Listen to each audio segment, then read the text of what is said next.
मंडळी, एका विषयावर कालपासून बोलायचं ठरवलं होतं. मी तुम्हाला माहिती आहे, मुरड्यात माझं घर आहे खेडमध्ये. ते खेडमध्ये घर घ्यायचं म्हणजे माझ्याकडे जागाच नव्हती. घर बांधायचं तर त्यासाठी जागेचा शोध चालू झाला. आम्ही बऱ्याच ठिकाणी जागांसाठी फिरलो, पण जागा खूपच महाग होत्या आणि तो दर काय आपल्याला परवडत नव्हता. कुठे फिर, इकडे फिर, तिकडे फिर, पदरी निराशात पडायची. कारण तेवढं बजेट, तेवढं भांडवल आपलं काही जमत नव्हतं. इकडे फिर, तिकडे फिर, पण काही जमलं नाही. सरते शेवटी आम्ही फिरत एके दिवशी आपण जे आता जागा घेतली, जिथे आपलं घर आहे, त्या जागेचा शोध लागला. एका व्यक्तीने आपल्याला ते सांगितलं तिथे अशी जागा आहे म्हणून. आम्ही गेलो, जागा पसंत आली. आमच्या बजेटप्रमाणे ती थोडीशी महागच वाटली आम्हाला, पण तरी पण घेतली. चला बोललो, आता सगळीकडेच बजेट करत राहिलं तर ही जागा निघून जायची. म्हणून कशी बशी ती जागा आम्ही घेतली. काहीतरी म्हणतात ना, व्यवहाराची जुळवा करत ती जागा घेतली. ती जागा घेतल्यानंतर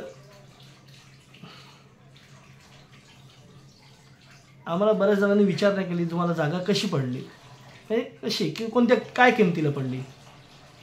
आम्ही त्यांना सांगायचो ह्या किमतीला आम्हाला पडली. लोक म्हणायचे अहो खूपच महाग पडली, एवढ्या नाही त्या जागेची किंमत, एवढा इथला दर नाही आहे. अजब होतं. पण चला ठीक आहे, काहीतरी जुळवा करून ती जमीन घेतली. आनंद झाला. त्या जमिनीची कागदपत्र बनवण्यासाठी मंडळी आम्ही ते दुय्यम निबंधकाकडे, जे तहसीलदार वगैरे असतात त्यांच्या ऑफिसला, तलाट्याकडे त्या जागेचा NA करून घ्या. कारण नॉन ॲग्रिकल्चर जमीन असेल तर त्यावर घर बांधता येतं. त्यासाठी NA करून घ्या आणि नॉन ॲग्रिकल्चर करून घ्या, मोजणी करा. त्या मोजणीसाठी हे करा. खूपच खटाटोप करावे लागले. अर्थात ते करण्याचे गरजेचं होतं. त्यानंतर त्या जमिनीचे कागदपत्र बनवली. त्या कागदपत्रानुसार रेडी रेकनरच्या याच्यानुसार ते दर आपल्या महसूल खात्याला त्याचा मुद्रांक शुल्क, जे बॉन्ड पेपर आपण बनवतो. म्हणजे विचार करा, त्यावेळेला त्यांनी माझी परिस्थिती अजिबात लक्षात घेतली नाही. अरे ह्याने कशी बशी जमीन घेतली आहे, तुटपुंजी का होईना पण जमीन घेतली, तर त्याला आपण मुद्रांक शुल्क माफ करूया वगैरे, असं काही त्यावेळेला शासनाच्या मनात नाही आलं. अर्थात ते यायलाच नको होतं, कारण नियम हे सगळ्यांनाच सारखे असतात. त्यात मी काही कोणी म्हणा लँडलॉर्ड, मी काय मोठा कलेक्टर वगैरे नव्हतो की माझ्यासाठी नियम चेंज करायला हवे होते. आणि ते त्यांनी योग्य ते केले. त्यांनी त्यात काही अजिबात काही कसूर नाही केली. त्यांनी नियमानुसारच ते काम केलं. आणि अर्थात मला ते नियमानुसार करून घ्यायचं होतं. कारण काय माहिती का, आपल्या मेहनतीचे पैसे आहेत. आपल्याला खूप भीती वाटते, अरे बाबा उद्या काय झालं, उद्या कुठे काय फसवणूक झाली तर कसं करायचं. त्यासाठी मला योग्य नियमाने ते सगळं काम केलं. अर्थात प्रत्येक जण हे सामान्य माणूस आहे ना, प्रत्येक जण आहे ना, हा जपून व्यवहार करतो. पण काल एक घटना ऐकल्यापासून ना मंडळी वाटलं खूपच उगाच घाई केली.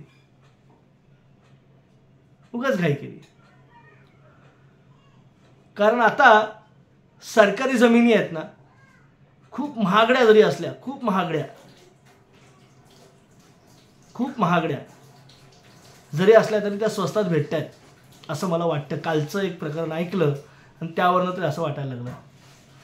कारण जवळजवळ 1800 कोटीची किंमत असलेली जमीन हे 300 रुपयाला भेटणं म्हणजे मोठी पर्वणीच आहे की नाही. अर्थात मला काय 300 कोटीची जमीन देखील परवडणार नाही. 300 कोटी काय 30 लाखाची जमीन सुद्धा परवडणार नाही आहे. 3 लाखाची सुद्धा मला परवडणारी नाही आहे आत्ता तरी. पण नाही, समजा मला आता त्यावेळची जमीन जर स्वस्त म्हणजे अशा जमिनी जर सरकारी जमिनी जर स्वस्तात भेटायला लागल्या असत्या तर कदाचित कुठेतरी उधार पाधार कर्ज घेऊन तसं केलं असतं. कारण जवळजवळ 1800 कोटीची जमीन 300 कोटीला भेटणं म्हणजे जवळजवळ 1500 कोटीचा फायदा. अर्थात फायदा नाही, अशीच एक जमीन पुण्यामध्ये एका गरीब व्यक्तीला भेटली. खरंच खूप बरं वाटतं. एका गरीब व्यक्तीला त्याचा फायदा भेटला आणि एकदम तत्परतेने त्या जमिनीवर त्यांचं मुद्रांक शुल्क देखील माफ केलं गेलं. म्हणजे विचार करा, त्याचं मुद्रांक शुल्क जे बॉन्ड पेपरचे चार्जेस असतात, जे गव्हर्नमेंटला जी फीस भेटते 21 कोटी रुपयांची, ती सरकारने ह्या गरीब व्यक्तीसाठी अक्षरशः 500 रुपये केली. अक्षरशः 500 रुपये केली. खरंच तिथल्या प्रशासनाचं आणि सरकारचं खूप खूप तोंड भरून कौतुक आहे. खूपच तोंड भरून कौतुक आहे. कारण गरिबावर एवढी मेहर नजर सरकारची आता व्हायला लागली. खरंच यालाच म्हणतात आपलं सरकार. कारण 1500 कोटी एका गरीब माणसाचे वाचवले त्या शासन प्रशासनाने मिळून. ह्याचं खरंच खूप कौतुक वाटतं. खूप कौतुकास्पद गोष्ट आहे. आणि हे आता होतं हे आपल्या महाराष्ट्रात. याचा सार्थ अभिमान असायला हवा की नको हा तुम्ही ठरवा. पण तितकी तत्परतेने, म्हणजे किती तत्परतेने हे काम केलं गेलं बघा. म्हणजे एकदम म्हणजे अख्खं शासन प्रशासन धावत त्या गरीब व्यक्तीसाठी धावत आलं आणि त्यांनी हा सगळा व्यवहार अक्षरशः सुलभ रीतीने करून दिला.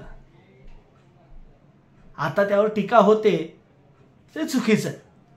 टीका नाही व्हायला पाहिजे. अहो, गरीब व्यक्तीलाच गेले ना ती जमीन. त्या गरीब व्यक्तीने कदाचित तिथे IT पार्क काढलं असतं, लाखो लोकांना कामाला लावलं असतं. हा बघा ना, हा दूरदृष्टीपणा बघा ना. आणि काय झालं, 21 कोटीचे 500 रुपये घेतले. आपल्या महाराष्ट्रातल्या लोकांनाच ते हे भेटणार होतं ना, नोकऱ्या भेटणार होत्या ना तिथे. आणि एखादा गरीब माणूस मनात विचार आणतो, IT कंपनी काढण्याचा विचार करतोय, मग आपण त्याला मदत करायला नको? आपण त्याचं समर्थन करायला नको? खरंच अत्यंत गरीब माणूस होता हा व्यक्ती. म्हणूनच तर शासन प्रशासन एवढ्या तत्परतेने त्याच्या मागे राहिलं आणि सगळे सरकारी नियम वापरून त्यांचा मुद्रांक शुल्क देखील माफ केला. खरंच हॅट्स ऑफ. मग आता कारवाई करून तिथल्या 2 प्रशासकीय अधिकाऱ्यांना निलंबित केलं. काय त्यांचा गुन्हा? त्यांनी शासनाच्याच धोरणाला मदत केली ना.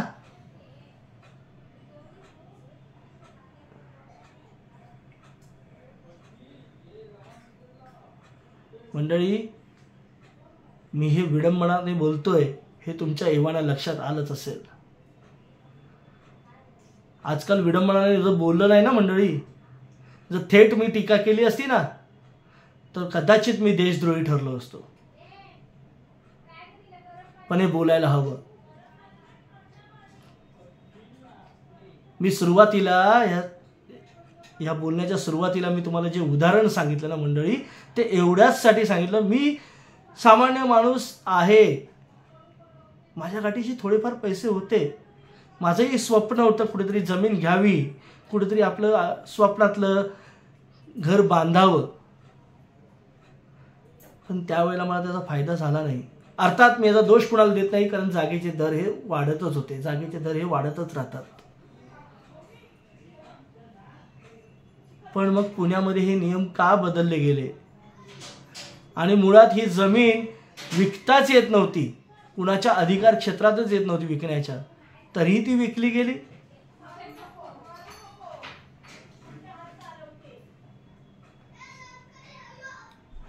विचार व्हायला हवा. खरंच विचार व्हायला हवा. अहो, कालच बघा ना, काल आमच्या मुंबईमध्ये एक घटना घडली. मुंब्र्यामध्ये काही महिन्यांपूर्वी एक दुर्घटना घडली होती.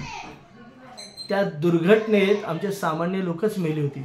कॉमन मॅन, मुंबईकरचा कॉमन मॅन होता ना, तोच मेला होता.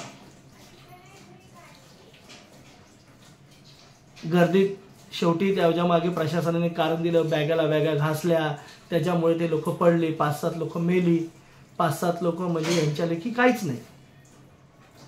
बरं ते होतंय ना, तो होतंय.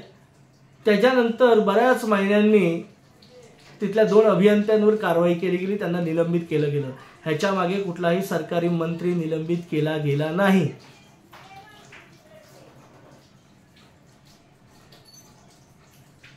आणि याचाच रोष म्हणून काल रेल्वेच्या मोटरमनांनी तात्पुरता संप केला होता.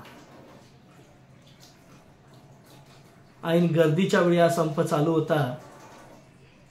मंडळी, तुम्ही मुंबईत आलात ना संध्याकाळी, तर आम्हाला कुत्र्याची पण मुंग्यांच्या गिनतीमध्ये आम्ही येतो. अक्षरशः रेल्वेमध्ये आम्ही घर गाठण्याचा प्रयत्न करतो. आमच्यातला मुंबईकर आहे ना, घर गाठण्याचा प्रयत्न करतो. त्याला कसंही करून त्या ट्रेनमध्ये चढायचं असतं, त्या ट्रेनमधून बाहेर उतरायचं असतं, आपलं घर गाठायचं असतं, आपल्या बायका मुलांच्या आपल्या परिवारामध्ये जायचं असतं. पण ऐनवेळी हा संप पुकारला. त्याचा त्रास हा कॉमन मॅनलाच झाला. बरं, कसंही करून आपण पुढचं स्टेशन गाठावं ह्या हेतूने सँडहर्स्ट रोड स्टेशनला लोक पटरीमधनं चालली होती. तितक्यात हा संप मिटला, पुन्हा ट्रेन वेळेवर सुरू झाल्या आणि ट्रेन चालू झाल्या. हायसी वाटण्यासारखी गोष्ट आहे, लोकांच्या जीवात जीव आला. पण काळ कधी आपल्यासमोर मृत्यू म्हणून येईल हे सांगता येत नाही. पाठवून येणाऱ्या रेल्वेने 4 जणांचा जीव घेतला. मंडळी, 4 जणांना चिरडलं. अर्थात लोक आता सांगतील की ते लोक पटरीमधनं चालत होते, नियमांच्या विरुद्ध चालत होते. म्हणजे विचार करा, मुंब्र्याला जी घटना घडली त्यामध्ये सामान्य माणूस मेला होता आणि त्याचं परिमार्जन करत करत करत करत करत करत करत करत शेवटी काल परत कॉमन मॅन मारला गेला. A = B, B = C.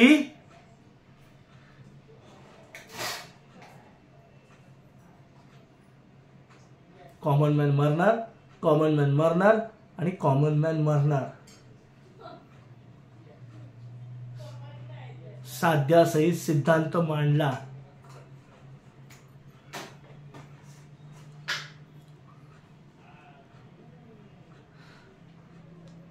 खूप खूप वाईट होत चाललंय, खूप वाईट होत चाललंय. शासन, प्रशासन, विरोधी पक्ष नेते सगळं काही असू दे, पण मरणार आमचा हा कॉमन मॅनच, सामान्य माणूसच मरणार.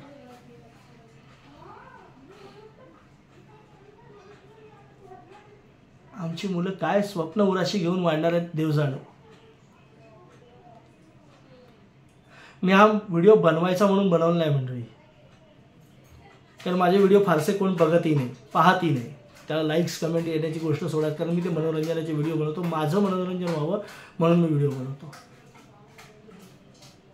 कारण माझ्यासारखेच प्रश्न ना अनेकांच्या, तुमच्या अनेकांच्या मनात दाटले. बरेच जण ते व्यक्त करतात. मी सर्वात शेवटचा माणूस आहे, मी घाबरून अरे कोण काय म्हणेल, कोण काय व्हिडिओवर होईल हे घाबरून हा व्हिडिओ उशिरावर, नाही तर मी रात्रीच हा माझ्या सगळं ती घटना सगळ्या पाहिल्या ना, जेव्हा कानावर आल्या ना तळपायची आग मस्तकात गेली मंडळी.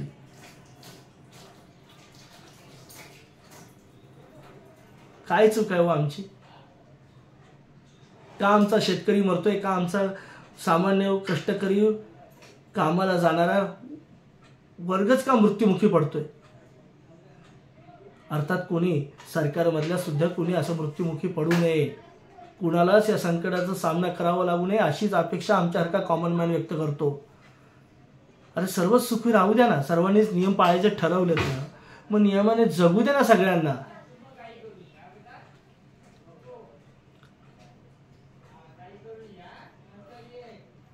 असं जे म्हणत होतं ते मांडलं. बाकी मी घाबरतो.